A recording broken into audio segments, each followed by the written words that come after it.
공직에는 얼마나 계셨었어요? 14년 차 되고 있습니다. 만 3년 정도 다 돼가거든요. 5년 차입니다. 만 19년 넘었어요. 16년 된 것 같아요. 15년 정도 된 것 같습니다. 선생님 지금 급여 수준이 어느 정도라고 보면 될까요? 연봉남 철수입니다. 오늘은 서울에서 1시간 거리 충북 오송에 나왔는데요. 오송하면 어디가 생각나시죠? 맞습니다. 식약처. 이 식약처에 계신 분들께 출신 학교 그리고 연봉까지 같이 물어볼 예정인데요. 식약처분들 학교 어디 나오셨죠? 연봉은요? 연봉은 좀 어렵나요? 호봉 어떻게 되시죠?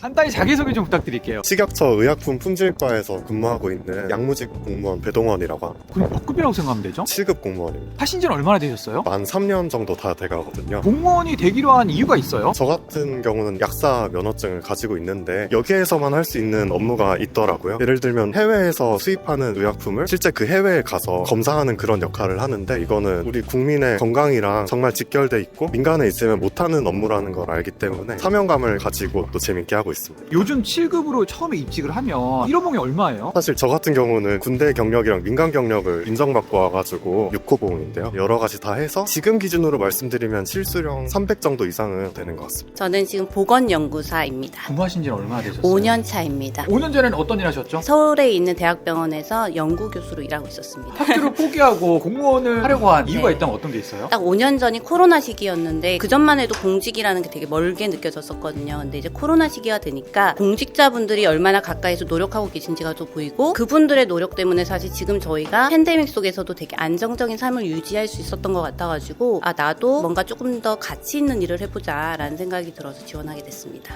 저랑 좀 많이 다른. 근데 말씀하신 대로 그때 그랬기 때문에 지금 저희가 또 안전하게 살고 있는 거죠, 그렇죠? 그럼요. 선생님도 그럼 혹시 약사 출신이세요? 아니요, 저는 약사 출신은 아니고요. 동양생물학이라고 해서 암을 전공했습니다. 어떻게 보면 좀 병원에서도 일을 하실 수 있지 않았을까요? 그렇죠. 지금 친구들은 거의 대부분 이제 제약회사라든지 아니면 병원에서 다들 일을 하고 있고요. 그 친구들과 저는 좀 많이 다른 행보를 지금 가고 있는 상황입니다. 제가 하는 일 자체가 사실 의약품을 허가하는 허가심사 업무를 하고 있거든요. 그러다 보니까 내가 하는 업무를 통해서 국민들에게 새로운 치료제에 대한 확대, 기회를 확대시켜주고 국민들의 안전을 책임진다라는 그런 큰 사명감, 이것을 가질 수 있다라는 거는 다른 기업에서도 느끼지 못하는 큰 보람감 같습니다. 5년 전에 처음 공직에 들어오셨을 때 그때 연봉 기억나세요? 사회에 뛰어드시는 분들, 그분들 수준과 거의 같았다라고 보시면 될 것 초봉 같습니다. 한 3천 정도? 그보단 조금 더 많은 것 같습니다. 3천 이상 정도. 네. 공무원 장점은 또 호봉이란 게 있잖아요. 그렇죠? 그럼요. 계속 열심히 쌓이고 있고 저 같은 경우는 외부에서 경력이 좀 길어가지고 그런 학력이라든지 외부의 경력까지 다 호봉으로 인정을 받기 때문에 사실 실제 근무는 5년이지만 저의 호봉은 상당히 그래도 꽤 높다. 의료기술 주사 6급으로 일하고 있습니다. 저희가 오늘 여기서 식약처분들 출신 학교를 좀 물어보고 있거든요. 선생님 학교 어디 나오셨어요? 부산에서 일단 학부를 나왔고요. 대구에 있는 학교에서 의용생체공학 전공했습니다. 전혀 지금 사투리 안 쓰시는데요? 식약처화 되신 것 같은데요? 그거는 아니고요.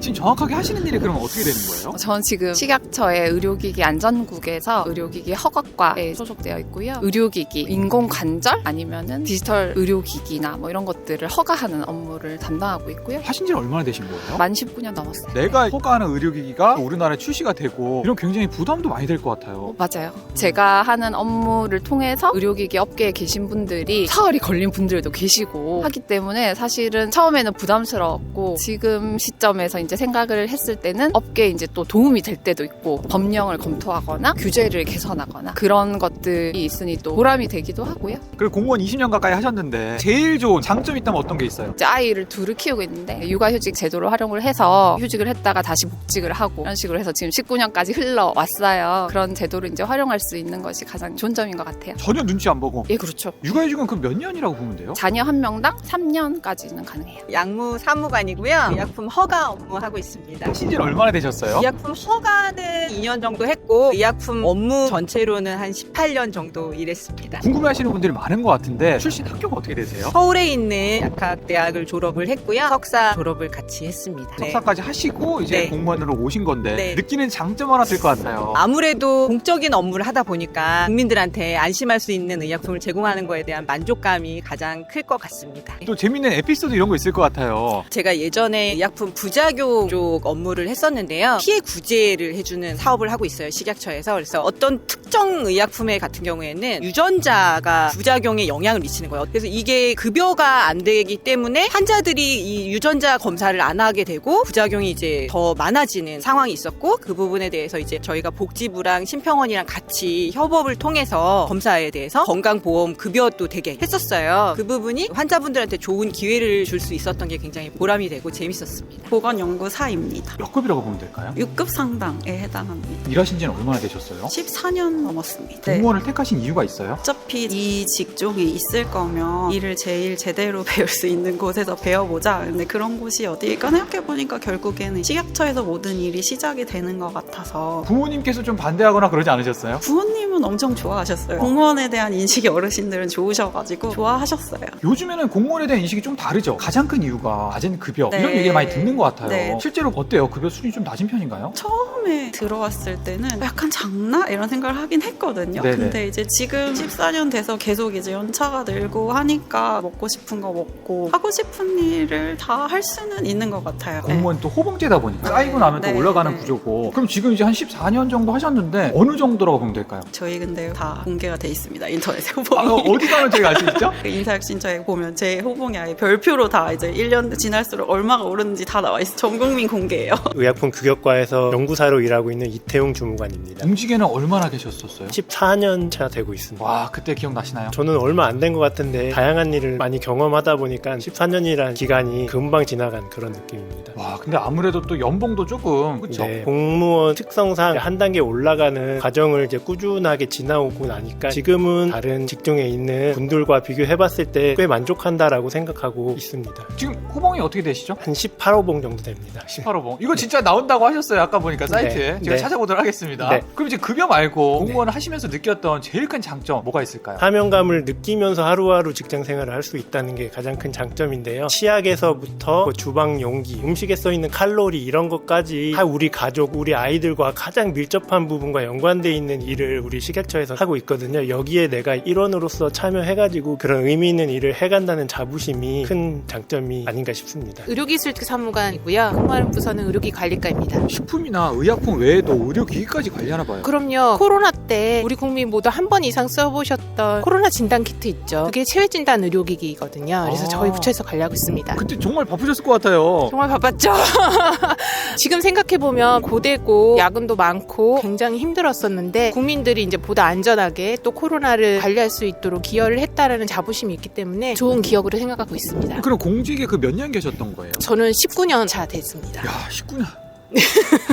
네. 오랫동안 같은 일을 하는 게 쉽진 않은데 공무원의 제일 큰 장점이 있다면 어떤 게 있어요? 저희 식약처 같은 경우는 외국어에 대한 지원도 잘해주는 편이에요. 그래서 저도 몇 년 동안 수업 같은 거를 신청해서 듣고 있고 비용 지원도 일부 해주고 있고. 아니, 외국어를 쓸 일이 많나요? 그럼요. 정부 대표로서 외국에 나가서 우리의 정책이라든가 제도를 설명할 일도 많이 있고요. 해외 제조소에 대한 관리 감독을 하는 일도 있기 때문에 외국어도 보는 일이 많이 있습니다. 공업연구사입니다. 공직에 계신 지 얼마나 되셨죠? 11년 차. 근무하시면서 기억에 남는 에피소드가 있다면 어떤 게 있을까요? 제가 지금 인공지능 관련된 업무를 담당하고 있는데 작년에 세계 최초로 행성형 인공지능과 관련된 가이드라인을 저희가 발간한 사례가 있었고요. 그리고 해외 식약처 공무원들이 모임이 IMDRF라고 있는데 4-5년 전에 거기서 식약처가 최초로 AI와 관련된 워킹그룹 의장국을 맡아서 거기서도 역시나 국제공통 가이드라인을 발간한 사례가 있어서 그게 좀 많이 기억에 남습니다. 그럼 미국도 다녀오셨어요? 미국도 여러 번 다녀왔죠. 여러 번 다녀올 수 있어요? 네네. 야, 아니, 공무원들은 맨날 네. 여기 저는 오송이나 예를 들어 세종 이런 데만 있을 줄 알았는데 네. 해외 출장도 자주 가나 봐요. 연구직의 특성상 국제협력 활동을 하게 되면 종종 나갈 수 있는 기회가 있습니다. 그럼 영어도 좀 잘해야 될 것 같은데요? 저는 잘한다고 생각하지 않는데 많이들 보내주시더라고요. 그럼 그 공부하는 차원에서 마지막 인사 영어로 한번 해볼까요? 보건연구사입니다. 하신 지는 얼마나 되셨죠? 16년 된 것 같아요. 들어오시기 전에는 어떤 일 하셨었어요? 사실 저는 여기가 첫 직장이어가지고요. 아, 그래요? 학교에 있다가 바로 왔었습니다. 석사 마치신 건가요? 네네. 생물 전공했었고요. 석사는 일본내용 바이러스 가지고 공부했었습니다. 지금 정확하게 하시는 일은 어떤 쪽으로 하세요? 백신 심사를 해서 허가해주고 있는 업무를 하고 있습니다. 그럼 코로나 때 엄청 바쁘셨을 것 같아요. 네. 코로나 때는 힘들기도 하지만 자칭 홍보대사였거든요. 제가 검증을 한 백신이니까 안전하게 맞으셔도 된다고 제 지인분들에게 분들에게 홍보하고 다녔었어요. 아, 오랫동안 좀 일을 하셨는데 지금 생각했을 때 가장 큰 공무원의 장점 한번 들어주세요. 저는 육아 시간을 자유롭게 잘 썼던 사람이어서 와. 출산했을 때 1년 썼고요. 그 아이가 초등학교 입학할 때 2년 정도 육아휴직을 썼었는데 제 친구들 같은 경우에는 이제 다시 회사로 언제 돌아가야 될지, 돌아가면 자리가 있을지 그런 부분들을 고민을 많이 했었는데 저 같은 경우는 온전히 그 휴직하는 시간을 저희 아이와 너무 행복한 시간을 보냈던 것 같아요. 그리고 그때 그렇게 행복하게 지냈던 그 시간이 또 다시 일터로 돌아와서 제 일을 열심히 할 수 있게 되는 원동력이 됐던 것 같습니다. 보건연구관입니다. 공직에는 몇 년 계셨어요? 올해 20년 차입니다. 네. 식약처 오니까 다들 10년 이상은 기본으로 일하시는 것 같아요. 한번 다니면 또 오래 다니게 되나 봐요. 선택한 직능에 대해서 충분히 만족을 할 수 있는 그런 여건이 갖추어졌다고 생각합니다. 만약에 연구직의 측면에서 본다면 장점은 가장 최신의 과학기술의 발전의 트렌드를 가장 먼저 볼 수 있고 또 그런 지식에 대한 역량을 개발할 수 있는 그런 교육 프로그램들이 잘 마련되어 있다고 볼 수 있을 것 같습니다. 오히려 일반 사기업들이 그런 쪽에 더 능동적이고 공기업이나 공무원들은 그런 변화에 대해서 좀 느릴 줄 알았는데 더 빨리 대응해야 되나 봐요. 그렇죠. 업체에서 먼저 새로운 신기술을 개발하고 어떤 신약을 개발할 수 있다면은 그 약을 허가하고 잘 사용할 수 있기 위해서는 제도적 기반이 먼저 마련이 되어야 합니다. 그래서 똑같이 새로운 기술이 받아들일 수용할 수 있는 자세를 가지고 제도를 만들어야 되는 그런 상황입니다. 보건연구사로 있습니다. 다니신 지 얼마 되셨어요? 15년 정도 된 것 같습니다. 그럼 그전에는 어떤 일 하셨었어요? 제가 이제 박사학위를 받고 서울권에 있는 연구소에서 이제 포닥을 하다가 여길 지원해서 들어오게 됐고요. 와, 박사 정도면 그래도 공부를 굉장히 오래 하셨잖아요. 이게 오랫동안 공부한 거를 국가로 가져가기엔 좀 아깝다 이런 고민하지 않으셨어요? 저는 좀 반대로 생각을 했었고요. 석사라든지 박사 학위를 할 때 연구 성과를 발표를 한다든지 하면은 논문도 나가고 이제 기사화가 됐을 때 환자분들께서 전화가 온 적이 몇 번 있었습니다. 개발하신 약물을 좀 처방받고 싶은데 어떻게 하면 되겠느냐. 근데 사실 저희는 그때 이제 다 연구 단계다 보니까 실제 환자분들 대상으로 사용할 수 없는 단계였었어요. 그래서 이런 제가 이제 공부하고 연구했던 학문들이 실제적으로는 어떻게 사용될 수 있을까? 이런 부분에 대해서 고민을 좀 많이 했었고요. 이제 식약처 들어오니까 해소되는 부분이 많이 있었습니다. 식약처가 그래서 필요한 거네요. 그렇죠? 네. 국민들에게 닿기 위해서는 식약처를 꼭 거쳐야 되니까. 네, 그렇죠? 맞습니다. 그럼 이게 정말 책임감이 항상 출근하실 때 어깨에 장착하고 하실 것 같은데요? 너무 무거워지지 않도록 열심히 운동하고 있습니다. 운동 열심히 하고 계시고. 네. 선생님 지금 급여 수준이 어느 정도라고 보면 될까요? 제가 이제 아이가 2명 있습니다. 그래서 이제 부인님하고 같이 열심히 일을 한다고 하면은 아이 2명 정도는 충분히 키울 수 있을 정도는 되는 것 같습니다. 보건연구관입니다. 정확히 어떤 일 하고 계세요? 의료기기 심사부에서 혁신기술을 적용한 의료기기를 허가심사하는 업무를 하고 있습니다. 그럼 공대 나오셨어요? 맞습니다. 공대 여자입니다. 일단 의료기기 같은 경우에는 다양한 전공자들을 뽑고 있고요. 컴퓨터공학, 인공지능, 소프트웨어 그런 분야의 전공자들이 식약처에서 근무하지 않는다고 생각하시거든요. 근데 식약처는 다양한 전공자들을 필요하고 있으니까요. 관심 많이 가져주셨으면 좋겠습니다. 궁금한 게 학교는 또 어디 나오셨어요? 서울에 있는 4년제에서 컴퓨터공학, 소프트웨어공학 전공했고요. 대학원에서는 암호학과 네트워크보안 전공했습니다. 석사 하시고 나서 취업할 때도 많았을 것 같은데 왜 그 공직을 택하셨죠? 처음에는 원래 대기업에 입사를 했었고요. 그 이후에 이제 식약처에 들어오게 됐습니다. 그 이유가 있다면 어떤 게 있었을까요? 저는 식약처는 정보의 바다라고 생각을 하는데요. 정말 접하지 못하는 정보들을 가장 빨리 접하실 수 있으세요. 최신 기술을 적용한 회사의 제품의 정보뿐만 아니라 해외 규제기관의 동향 정보라던가 아니면 전문가들의 의견 같은 것들을 바로바로 받을 수가 있거든요. 그래서 전문성 그런 것들을 상승시킬 수 있는 길이고 좀 웃긴 말일 수도 있는데 태극 마크 달고 운동하시는 분들 보면 이렇게 가슴이 벅차오르는 느낌이 있잖아요. 저는 태극 마크는 없지만 여기 태극 달고 저도 그런 마음으로 심사를 할 수 있고 저의 자긍심 올려주고 있습니다. 보건연구관이고요. 바이오시밀러 심사과에서 근무하고 있습니다. 근무하신 지는 몇 년 되신 거예요? 20년 정도 됐습니다. 와, 처음에 들어오셨을 때 20년 근무할 줄 알고 계셨나요? 사실 저는 들어오기 전에 생명공학 기업에서 한 6년 정도 근무를 했었고 그때 경험을 토대로 이제 이직을 하게 됐습니다. 올 때는 계속 근무할 생각은 가지고 이직을 했었습니다. 이게 이제 불확실성이 없거든요. 공무원 좋은 점이 뭐냐면 내가 이제 언제까지 일을 할 수가 있고 그리고 그때까지 얼마를 벌 수 있다라고 생각하면 내가 계획을 잡을 수가 있거든요. 어떻게 저축을 하고 뭘 하겠다 이런 미래 플랜을 갖다가 이렇게 세울 수 있기 때문에 그런 불확실성이 일반 사기업보다는 좀 적다라고 좀 말씀을 드릴 수 있을 것 같습니다. 자제분도 혹시 공무원 시킬 생각이 있으신가요? 예, 저는 딸 하나 있는데요. 생각이 있으면 적극 추천하려고 합니다. 식약처에 지원할까 말까 고민하는 그런 미래 후배분들이 계신데 그분들께 한마디 부탁드릴게요. 저희 식약처가 앞으로는 단순히 문지기 역할, 게이트키퍼의 역할보다는 동반자 역할을 많이 넓히려고 하고 있고요. 그렇게 하려면 전문성을 가진 많은 인력들이 이제 필요하고요. 오셔가지고 꿈을 갖다 펼쳐줄 수 있으셨으면 좋겠습니다. 자꾸 여기 보셔서 얘기하셨는데 여기 프롬프터가 있는 거 아니고요. 예. 그냥 보신 거 이거 그 즉석에서 말씀하신 거예요, 그렇죠? 네네. 알겠습니다. 인터뷰 고맙습니다. 예, 감사합니다. 네, 고맙습니다.